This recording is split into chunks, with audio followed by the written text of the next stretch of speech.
is going on, y'all? It is the Caveman back at it again with another video. What an interesting day number 2 the Buffalo Bills had in the 2022 NFL Draft. Before I give you my thoughts and reactions to it, you guys know the drill around here. Mott's applesauce. If you're ever hungry, thirsty, whatever it might be, Mott's applesauce will satisfy. Whatever satisfying you need to satisfy with the Caveman guarantee. I promise it will never fail you. Now, of course, as you obviously know, on day number 2 of the NFL Draft, we had round 2 as well as round 3. And the Buffalo Bills sent us Bills Mafia members on one hell of a roller coaster ride throughout these 2 rounds. It started with all of us waiting patiently throughout round 2 for pick 57 to come around so we could see the Buffalo Bills' second selection in this draft. We saw Breece Hall get drafted by the Jets. We saw Kenneth Walker get drafted by the Seahawks. Those are 2 guys that I know a lot of Bills Mafia members had their eyes on, so we're kind of starting to scratch our heads. What are we going to do at pick 57 here? I was a big fan of Dylan Parham at that selection personally, but the pick finally comes around, and then suddenly we have a trade back. The Buffalo Bills switch out with the Tampa Bay Buccaneers, and they're going from 57 to 60. And obviously, we got a 6th-round pick in conjunction with the 2nd-round pick we received in the swap. So we're like, okay, Brandon Beane obviously has his eye on someone that's going to be here just 3 picks later. Pick 60 comes around. What do? We trade out again. So we trade out from 60 as well. We go from 60 to 63. We trade with the Cincinnati Bengals. We get another 6th-round pick. The best way to describe my emotion at that time, I was completely fine with it, but I did want to see us make a draft pick. It was blue balls, essentially. I mean, that's the best way to put it. Finally, pick 63 comes around, and it doesn't appear like we're trading out of pick 63. We're actually going to stick with our selection this time around. It says the pick isn't at the bottom of the screen. I know it's locked in. Dylan Parham was still on the board. I was kind of itching for some interior offensive line at this moment in time, but we end up going with Dalvin Cook's brother, James Cook, out of Georgia, coming fresh off that national championship, and I had a rush of excitement that I didn't expect to get from drafting a running back. I can't lie. I've been old man Jenkins when it comes to drafting skill positions, right? Last year, I was so anti-running back. This year in the 1st round, I was anti-running back, anti-wide receiver. I wanted a corner in the 1st round. In the 2nd round, I was a lot more open to the idea, but that rush I got when we drafted James Cook, I was certainly excited. Before I give you more of my own thoughts or reactions, let's get to know James Cook. James Cook is originally from Miami, Florida. He went to Miami Central High School. During his time at Georgia, he totaled about 1,500 yards in 50 career games, 14 touchdowns on 230 carries, rounding out to about 6.5 yards per carry. That's pretty damn solid. But the key that makes this James Cook addition so valuable is his capability to receive out of the backfield. In his 50 career games, he totaled 67 receptions, 730 yards through the air for 6 receiving touchdowns. This is truly the piece that our offense has been looking for, that it's been desperately needing, that true 3rd down receiving back, even if he is a multi-back down. This is what we needed, somebody that really can be a threat out of the backfield receiving. And Brandon Beane pretty much solidified this. He said James Cook is kind of like a receiver. We use him in receiving type of ways. That's how good at this he is. Brandon Beane also mentioned that in the minds of the Buffalo Bills front office, James Cook was the replacement for J.D. McKissick, who originally verbally signed with us and then decided to go back to Washington. We all remember that debacle. But I personally could not be happier with this selection. I was aiming for running back Rachaad White out of the Arizona State University, roughly in the 4th round. He was supposedly the best receiving back in this draft, but obviously we traded that 4th round pick to move up 2 spots in the 1st round, so we didn't have it anymore. I really don't think we were going to be ending up with a running back that was going to make an impact on this team if it were to happen after round 4, so in rounds 5, 6, or 7. So I'm glad we were able to grab him before day 2 ended with a relatively high pick, and like I said, I could not be happier with it. I don't think we would have been able to get an impactful running back for this roster after round 4, so round 5, 6, or 7, which are the picks we have remaining at this moment in time. It was pretty much, unless we hypothetically traded back up into round 4, kind of day 2 or bust for the running back position, and we went out and we grabbed James Cook. And like I said, I could not be happier. I'm a big Devin Singletary fan, and I feel like this allows Devin Singletary to coexist in this offense without bringing in somebody that feels like that has to dominate some carries. Speaking on Devin Singletary, this not only has an impact on him, but this has an impact on the rest of the room. We obviously still have Duke Johnson. We have Zach Moss. I think Zach Moss is probably going to be out the door.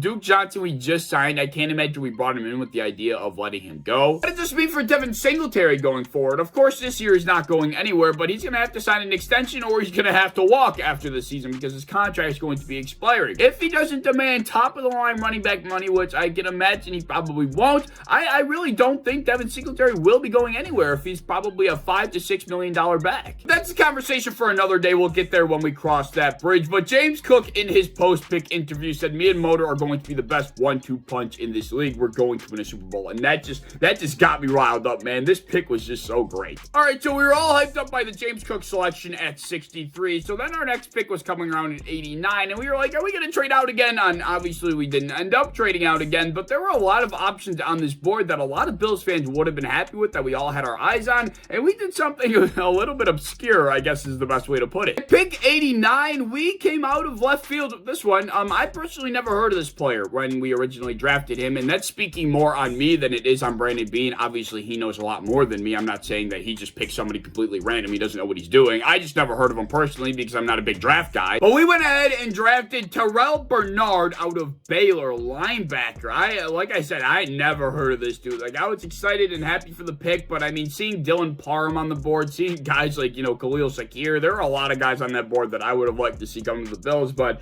I was like, all right, I guess, sure. But hey, he's a Bills player now, so let's get to know Terrel. Terrel's coming out of Texas originally. He obviously went to Baylor, like I mentioned. He appeared in 45 career games for Baylor, totaled 320 tackles, 173 solo, 22.5 which went for a tackle for loss, 12 sacks, 3 interceptions, 11 passes defended, and 3 fumble recoveries during his time as a Baylor Bear. Now, Terrel has been putting himself on the map. I just haven't realized him. Back in 2019, Terrel earned second-team All-Big 12 honors for his play at Baylor, and then in 2021, he earned first-team All-Big 12 honors as well. The performance specifically that really got general managers' heads to turn, specifically Brandon Beane's, was his performance in the Sugar Bowl against Ole Miss, where he had 20, and let me repeat, 20 tackles and 2 sacks. That's one hell of a game, if you ask me. Here's the thing that really justifies Terrel Bernard being a third-round pick. The Buffalo Bills like versatility. Brandon Beane loves a guy that can do pretty much anything for his football team, and that's pretty much Terrel Bernard in a nutshell. Terrel Bernard, obviously being a linebacker, he had 983 career coverage snaps in his time at Baylor. He didn't allow a single touchdown. Hear that with the fact that this dude is apparently a super freak athlete. Like, he is the definition of athletic. Like, that's why he can do everything on the defensive side of the ball, because of his athleticism. Greg from Cover One says he's kind of like a Matt Milano mold, but his athleticism allows him to pretty much do anything, including being a backup linebacker primarily behind Tremaine Edmonds as well as Matt Milano himself. A couple other ideas were floating around, like if this guy is that good in coverage, if this guy is that athletic, could we be seeing him floating into the back end of things on the defensive side of the ball, potentially playing a little bit of safety because he's that athletic? I'm going to keep stressing how athletic this guy is just because it justifies this pick as a whole. Another interesting tidbit I saw on Twitter while I was doing my homework on this selection, you know, obviously Terrel Bernard's probably going to have his best shot at making this roster on special teams. That's where I think he's going to make his money originally early in his career. If he's as athletic as everybody is saying he is, he can go ahead and push Tyler Makovecich, a linebacker who just plays special teams for the Buffalo Bills, right off the roster. That would save us a little under $2.5 million. I mean, that's a little bit more cap space that we had before. Brandon Beane works in mysterious ways, and this Terrel Bernard pick allows us to do a lot of different shit. And that's why it is very important to do your homework before giving your opinions and reactions. Like I said, I never heard of the dude before we drafted him. Even when I was doing, you know, all the mock drafts and such, I never even seen his name. Like, I'm not gonna lie, never heard of the kid in my life. But